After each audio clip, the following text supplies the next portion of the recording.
In the year 2001, I did a study which resulted in a book called Practice What You Preach, in which I studied 139 professional businesses around the world. This video clip shows some of the early results of that study. What I had the opportunity to do was to ask people what was going on in the offices, describe whether things were or were not true about how we ran things. And then I was able to relate that to the success of that organization. Now, those were for-profit organizations, so my success measure was, were they growing, were they profitable, and so on. This first page, however, is not to do with that. The first page was basically what I did was downloaded your mission statement, except for one line there, which is we are committed to client service, quality of work, reputation, long-term relationships, growth, being a great place to work, innovativeness and creativity, collaboration and teamwork, skill and career development. Did I get it right? In other words, all organizations know what they should be aiming for. That's not particularly creative. What I did, however, is I did this survey in 13 countries and said, please, would you everybody rate on a scale of 1 to 6, how well are we accomplishing in your office each of these goals that we say we have? Now, you can see the list. The scale is 1 to 6. 6 means we're superb. We're doing absolutely fabulously at this. 1 is we're pathetic. We haven't even started. Has anyone had enough time to look at it and see what the main lesson is that comes off of that slide? That if you talk about the 9 or 10 traditional things that all organizations have as their goals, some, as reported by the people within the organization, some tend to be consistently rated done well, some consistently done poorly. What pattern do you see? The last one. The last one, which is skill development. In fact, let me generalize your point. Is it not fair that what that slide says is anything to do with people is consistently done poorly? So I'm not alone. Wow, I get to forgive myself. Well, then actually, no, that's the point. We all don't get to forgive ourselves. We keep taking comfort that everyone else is really bad at this.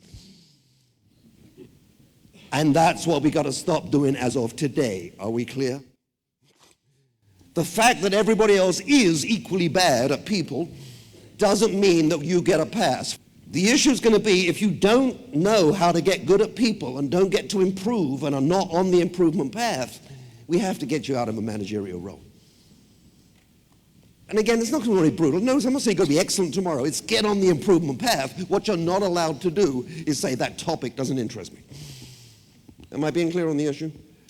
You and I, me included, we got to stop forgiving ourselves because we're good at other things and not good with people. Because the truth is, the organization's goals are only going to get done if we can mobilize other people. And what we're reporting is in organization after organization, this is not an AARP point, it is a human life point, is that we are very bad.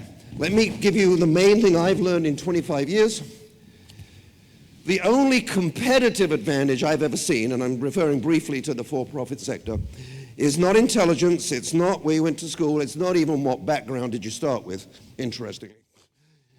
The only competitive advantage I've seen in 25 years is one set of things called energy, excitement, enthusiasm, determination. 2 words that got me deported from England: passion, ambition. And you get the idea. You can go back to your own dictionary and see what the other related words are. But I'm deadly serious in reporting to you.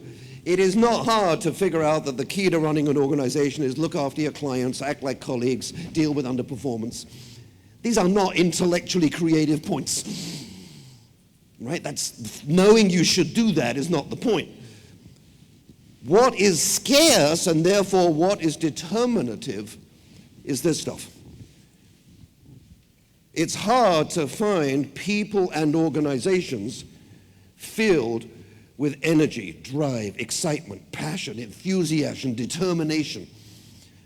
And what I'm trying to report to you is that the sole job, please notice, not the primary job, the sole job of a manager, according to research, not David Maister's opinion, the one thing you need to be good at to keep your job is, are you or are you not net the creator of these things? The big consequence from this video clip is that if the key to success is the ability to do what most organizations do not do, and that is to energize, excite, and enthuse their people, then the question for you to debate is, in your kind of business, whether it be large or small, whichever profession it is, or whatever country it's in, what do you think are the best ways to energize, excite, and enthuse your people? What do you think will work?